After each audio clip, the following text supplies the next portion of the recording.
하나님 말씀은 사무엘하 6장입니다.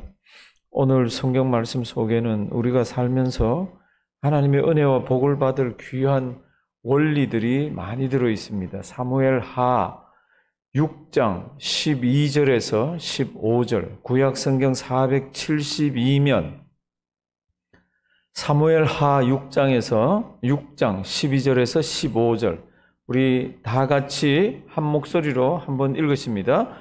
혹이 다윗 왕에게 고하여 가로되 여호와께서 하나님의 궤를 인하여 오벳 에돔의 집과 그 모든 소유에 복을 주셨다 한지라.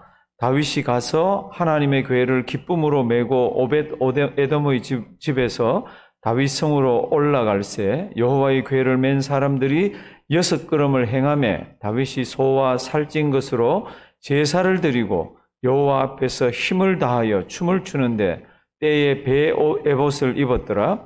다윗과 온 이스라엘 족속이 즐거이 부르며 나팔을 불고 여호와의 궤를 메어 오니라. 아멘. 사무엘하 6장에는 이제 다윗이 법궤를 여호와의 성으로, 그러니까 다윗 성으로 메고 오는 것을 기록하고 있습니다. 우리가 아는 대로 5장에서 다윗이 어떻게 하면 하나님의 백성을 잘 다스릴까, 그래서 수도를 하나 구합니다. 그게 어디입니까? 그러면 예루살렘입니다. 참 빼앗기 어려운 데인데 하나님이 은혜 주셔서 빼앗았어요.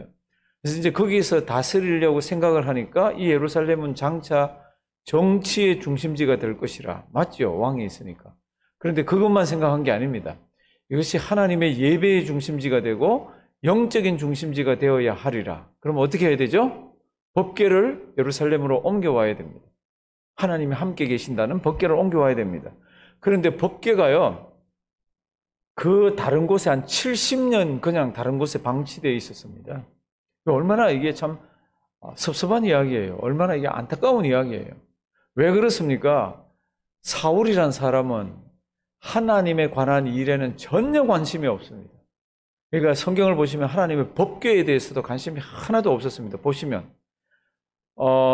지금 시작이지만 우리 얼른 사무엘하 6장은 손가락이나 어디로 꼽아놓고요.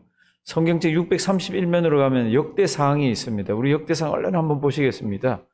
구약 성경 631면, 631년 역대상 13장 1절에서 3절, 구약 성경 631페이지 역대상 13장 1절에서 3절, 다윗이 처음으로 하나님의 궤를, 여호와의 궤를 지금 예루살렘으로 옮겨오기 위해 가지고 어떻게 했습니까? 13장 1절, 다윗이 천부장과 백부장 곧 모든 장수와 더불어 의논을 하고 이스라엘의 온 회중에게 이르되 만일 너희가 선히 여기고 또 우리의 하나님 여호와께로 말미암았으면 우리가 이스라엘 온 땅에 남아있는 우리 형제와 또 저희와 함께 들어있는 성읍에 거하는 누구요? 제사장과 누구요?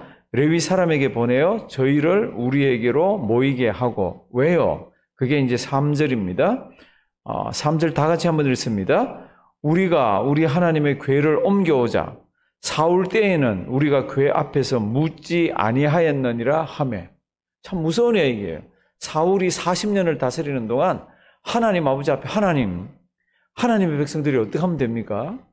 하나님, 이럴 때는 하나님 어떻게 우리가 행동을 해야 됩니까? 하나님 가르쳐 주십시오. 이 얘기를요, 몇 년 동안요? 40년 동안을 하지 않았습니다. 얼마나 안타까운 왕조인지 모릅니다. 근데 다윗이 이제 온 이스라엘의 왕이 딱 되고 정돈이 되고 예루살렘에 자기 도성을 삼자마자 뭘 합니까? 아니지. 하나님의 궤가 여기에 올라와야 예루살렘이라는 것이 정치의 중심이 될 뿐만 아니라 예배의 중심이 되고 영적인 중심이 되리라. 그렇게 해서 이제 6장 1절부터 보시면요. 6장 1절부터 보시면 드디어 다윗이 법궤를 옮겨올 그러한 준비들을 합니다. 6장 1절에서 11절까지가 한 토막이고 12절부터 15절까지가 또 한 토막이고 16절부터가 또 뒤쪽으로 이렇게 연결되어 있는데 지금부터 빨리 한번 보시겠습니다. 오늘 잘 보시면 우리가 한평생 사는 동안 하나님께 큰 은혜 받고 복 받는 비결이 여기 들어가 있습니다. 6장 1절, 다윗이 몇 사람을 뽑습니까? 뽑아서 3만 명을 뽑습니다. 그리고는 2절 다 함께 올라가서 여호와의 궤를 메어오려고 합니다. 그런데 그 궤는 어떤 궤입니까? 설명이 2절 뒷부분에 있습니다. 그 궤는 그룹들 사이에 좌정하신 만군의 여호와의 무엇으로요? 이름으로 이름하는 것이라. 법궤 여호와의 궤라고 되어 있지만 거기는 하나님 만군의 하나님 여호와가 참 죄 많고 한 많은 인생들을 만나주는 그런 곳입니다. 3절 어떻게 옮겨옵니까?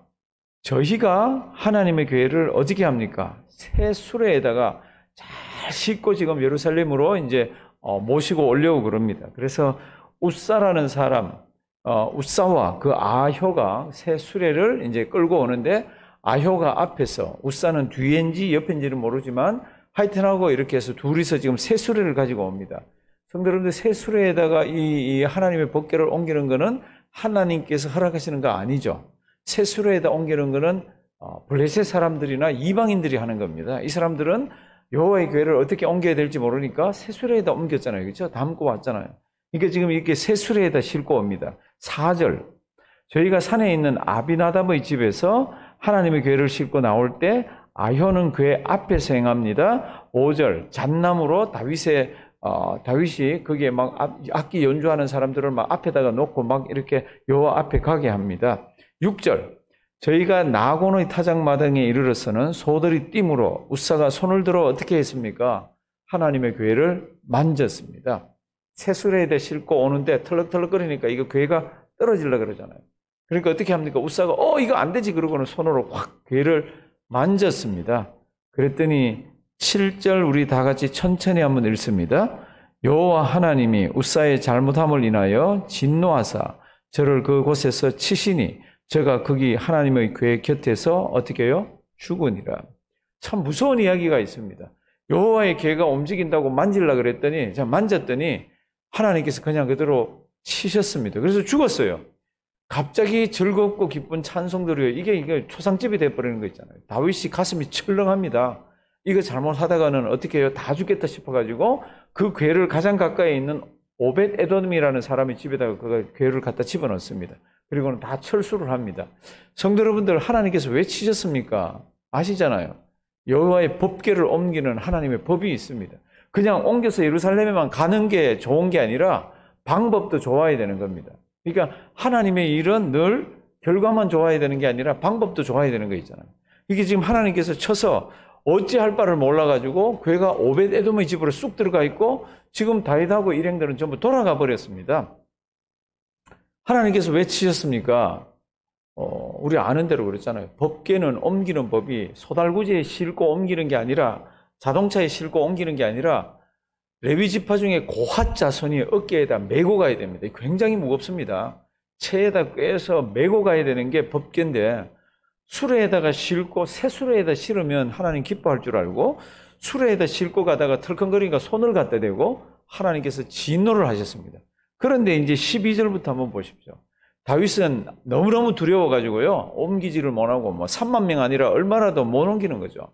그리고는 갔는데 12절 혹이 다윗 왕에게 고하여 가로되 여호와께서 하나님의 궤를 인하여 오벳 에돔의 집과 그 모든 소유에 어떻게 해요? 복을 주셨다. 하나님이 이 집에는 왜 복 주셨어요? 그러면 11절 한번 보실래요? 여호와의 궤가 가드 사람 오벳 에돔의 집에 석 달을 있었는데 여호와께서 오벳 에돔과 그 온 집에 뭐를 주셨어요? 복을 주셨습니다. 복을 주시고 은혜를 주셨습니다. 그게 다른 사람들 눈에도 3달이에요. 어떤 한 가정이 3달 만에 확 피고 어떤 가정이 3달 만에 하나님의 복을 받는 걸 눈으로 다른 사람들이 본다 그럴 때 그 복이 어떠했겠어요? 참 우리가 지금 성경에는 뭔지는 모르지만 대단한 복을 하나님께서 그 가정에다 주신 겁니다. 옆집 사람이 다른 사람들이 보니까 여호와의 교회가 저 집에 들어가자마자 저 집이 피기 시작하네? 저 집이 복을 받네 이렇게 받은 겁니다. 그게 눈으로도 보고 그걸 다 깨달아지게 되는 겁니다. 성도 여러분들, 이 오벳 에돔이 이 법궤를 어떻게 한 것 같아요? 하나님이 함께 있는 이 교회를 어떻게 섬긴 것 같아요? 성경에는 이렇게 그냥 성경적으로 얘기하면 하나님 아버지 앞에 지극정성으로 섬겼을 겁니다. 왜 그렇습니까? 이 사람들 날벼락 맞았듯이 저 집에 갖다 넣으라 그래서 오벳 에돔이 집에다 갖다 넣었잖아요. 자기들은 준비도 안 된 집이에요. 어떻게 해야 될지도 모릅니다. 그러나 하나 여호와의 교회가 왔을 때 정말로 지극정성으로 하나님을 모셨습니다. 다른 거는 몰라도 어떻게 하면 하나님의 은혜를 받습니까? 어떻게 하면 하나님이 복을 주십니까?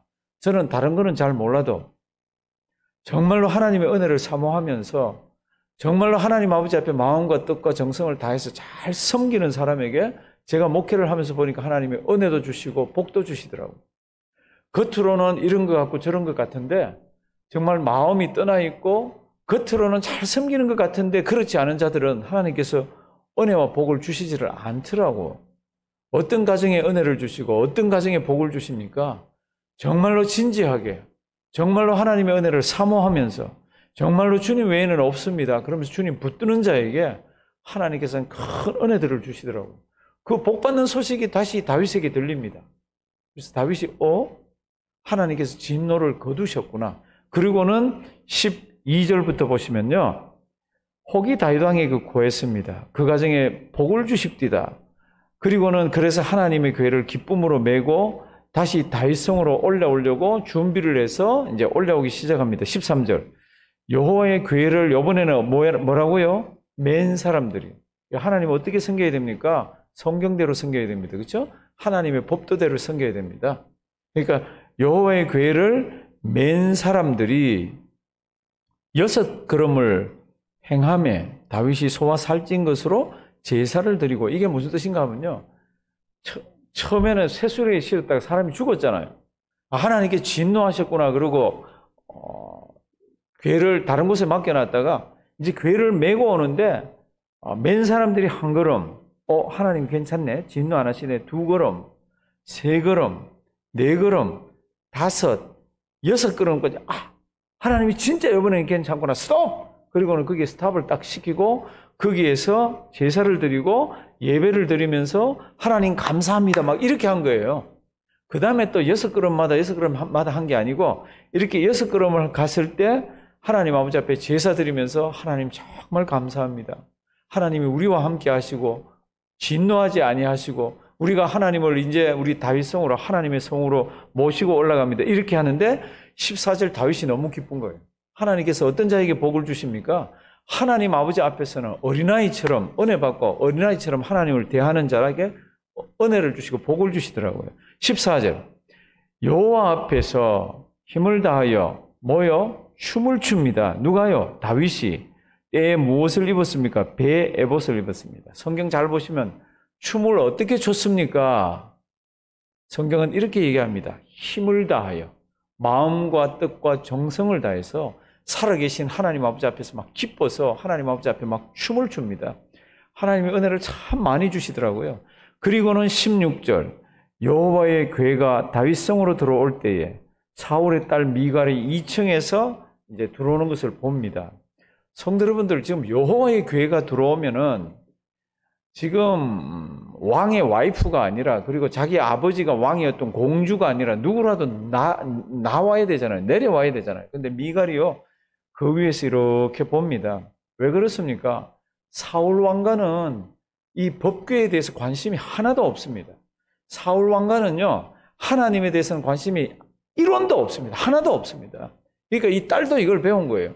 그렇게 해서 이렇게 지금 쳐다보고 있습니다. 그런데 다윗이 얼마나 기쁜지 들어오면서 배에 에봇을 입었잖아요.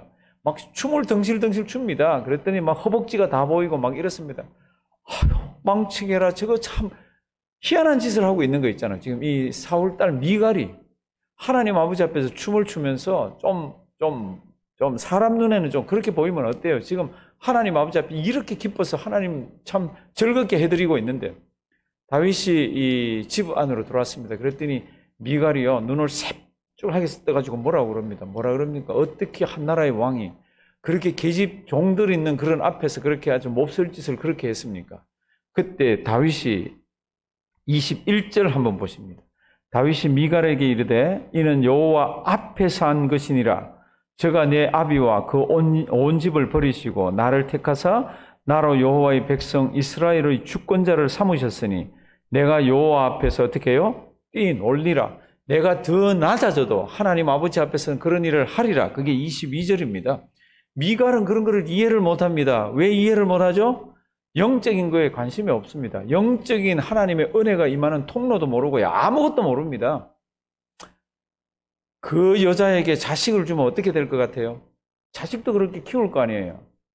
23절 보시면 그러므로 사울의 딸 미갈이 죽는 날까지 뭐라 그랬습니까? 자식이 없으리라. 성도 여러분들, 뭐 신약에서야 없는 집이 많지만 구약에서는 하나님의 은혜가 자식들 숫자로도 이렇게 오고 그런 시대예요. 하나님께서 태를 딱 닫았습니다. 왜요? 하나님의 복 받을 준비가 안 된 사람이라.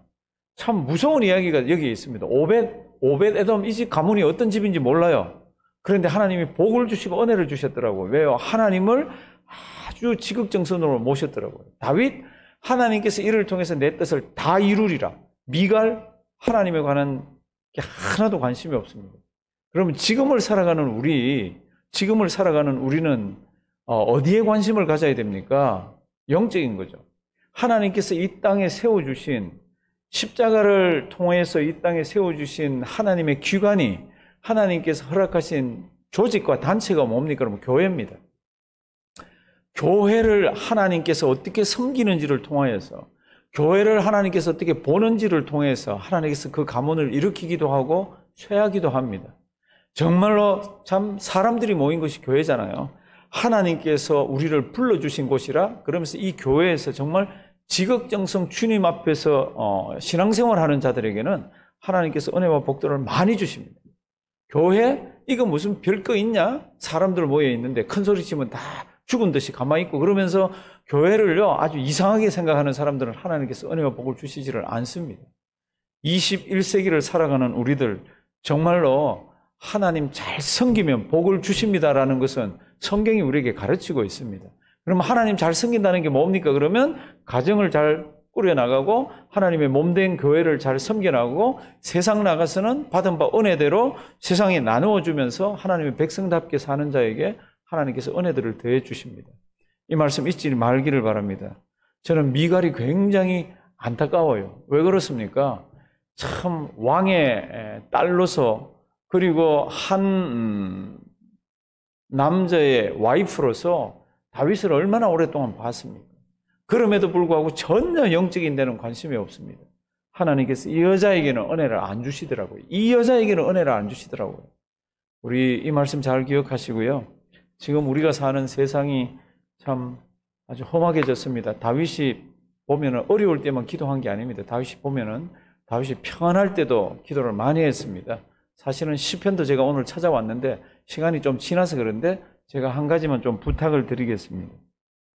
우리 지금 웨체스터 지역은 아니지만 우리 뉴욕 5개, 5 boroughs는 지금 통행 금지 시간이 있습니다. 저녁 8시에서 새벽 5시까지.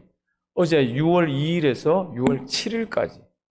이게 왜 이런 일을 이렇게 합니까? 그러면 지금 시위가 너무 격렬해지고 밤에는 너무 어려운 일들이 많이 있습니다. 이 시위대가 갑자기 폭력으로 바뀌고, 그리고 폭력을 행사하고 물건을 약탈을 하고 막 이렇게 어렵게 만드는 그런 지경입니다. 제가 이렇게 볼 때는 이게 지금 해결법이 별로 없습니다. LA 같은 경우에는 군인들이 골목골목까지 지금 다 지키고, 어기면은 뭐 벌금이 한 1,000불 가까이, 900불이 넘는 만큼 이렇게 매기면서 나라를 지금 어떻게 하든지 안정시키려고 그럽니다. 그런데 이거 방법이 없다는 뜻은 지금 이게 인종차별에다가 먹고 사는 문제에 지금 빈부격차가 심해지고 여러 가지 차별 대우를 받았다는 흑인들과 그다음 백인들하고 이런 사람들이 일어나서 하는 까닭에 근본적인 대책이 별로 없습니다. 그러니까 이런 가운데에서 어느 쪽이 하나 양보를 하거나 이래야 되는데 정부는 또 강경으로 이렇게 나가고 있습니다. 그런데 어제 이제 유튜브 하나 올라온 거 이렇게 보니까 포틀랜드에서 시위들이 막 화가 나고 막 이렇게 하는, 거기 포틀랜드에 있는 경찰들이 시위대 앞에 무릎을 꿇더라고. 그 무릎을 꿇으니까 희한한 일이 일어납니다. 그 포틀랜드 경찰들이 잘못한 거 아니잖아요. 그냥 무릎을 꿇었어요. 앞에 있는 배치되어 있는 경찰들이 무릎 꿇고 좀 떨어져 있는 경찰들은 혹시나 무슨 일이 있으면 해서 무릎은 안 꿇고, 무릎을 꿇으니까 시위대들이 한 명 한 명 와가지고 하이파이브도 하고 와서 악수도 하고 와서 울기도 하고 막 그러더라고. 그리고는 시위대가 이렇게 뒤쪽으로 다 물러가면서 이렇게 있더라고요. 사랑하시는 성도 여러분들, 참 재미나는 거는 어느 한쪽이 이렇게 숙이고 어느 한쪽이 이러니까 이게 해결이 이렇게 조금 되어가는 게 있더라고요. 근데 지금 전체적으로는 그런 분위기는 아닙니다. 그런데 이게 왜 우리가 신경을 써야 됩니까? 제가 한국에 있던 1974년인가? 그때 뉴스위크를 제가 한번 봤는데 맨하탄에서 블랙아웃이 됐습니다. 그때 흑인들이, 죄송합니다 이런 표현했어요. 그때 그 밤에 얼마나 많은 사람들이 이 맨하탄에 나가서 이 유리창을 깨고 좋은 물건들을 가지고 나오고 막, 그때는 뭐 다른 게 있는 게 아니라 그냥 불이 다 깜깜하게 나갔을 때입니다. 얼마나 무서운 일이 있었는지 모릅니다. 그때는 제가 그런 거에 관심이 별로 없었습니다.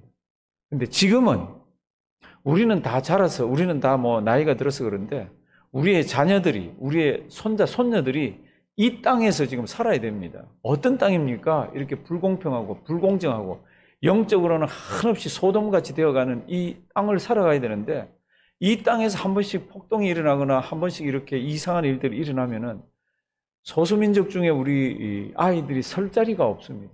우리 대한민국 사람들은 뭉쳐서 시위를 할 줄도 모르고 그냥 속에 들어가서 그냥 평안하게 그냥 사는 민족이잖아요. 제가 지금 시위대들과 이런 걸 보면서 가슴이 이렇게 참 막히더라고요. 우리는 됐는데 뭐 이런 일이 있어서 어려움 당하면 당하나 보다 그러는데, 우리 아이들은 어떡하나, 이 땅에서 오랫동안 살아야 되는데, 이 땅에 뿌리를 내려야 되는데, 그리고 신앙생활을 해야 되는데, 우리 기도 많이 해야 될 때입니다. 다윗이 다니면서 그 고통 가운데서 하나님 찾았듯이 우리와 우리의 자녀들, 가정들, 우리 기도 많이 할 때입니다. 그리고 하나님께서 우리에게 허락하신 몸된 교회를 잘 섬겨 보십시오. 하나님께서 은혜와 복을 많이 주십니다. 우리 그런 복 많이 받는 가정들이 되기를 주님의 이름으로 부탁드립니다. 살아계신 하나님, 미국이 참 많이 아픕니다. 이 땅 처음 세울 때는 눈물이 있었고 기도가 있었고 감사가 있었고 찬송이 있었는데, 이제는 원망과 불평과 시기와 다툼과 폭력과, 그리고 하나님 아버지 영적인 것이 없어지며 하나님의 뜻을 고의적으로 어겨가는 그런 나라들이 되었습니다. 그런데 하나님, 우리는 이 땅을 살아야 합니다. 하나님, 우리가 기도 많이 하게 하시고 우리의 자녀들이 이 땅을 위해서 참 하나님의 백성답게 살면서 새로운 물결을 일으킬 수 있도록 도와주시옵소서. 하나님, 교회가 이 땅에 서 있습니다. 교회들을 기억하여 주시옵시고 교회를 섬기는, 아름답게 섬기는 자들마다 하나님의 은혜와 복이 또 넘치도록 도와주시옵소서. 하나님, 뉴욕 일원도 참 평안한 곳이 아닙니다. 밤이면은 약탈과 방화와 참 힘든 일들이 많이 일어나고 있습니다. 우리에게 지혜를 주셔서 아름답게 또 하루 생활하게 하시고 주님의 뜻이 이 땅에 어떤 것인지 다시 잘 살펴보게 하시고 우리 주님 이 땅에 다시 오실 날 기억하면서 생활하게 도와주시옵소서. 오늘도 귀한 하루 우리에게 주심을 감사드리옵고 예수님의 이름으로 기도드리옵나이다. 아멘.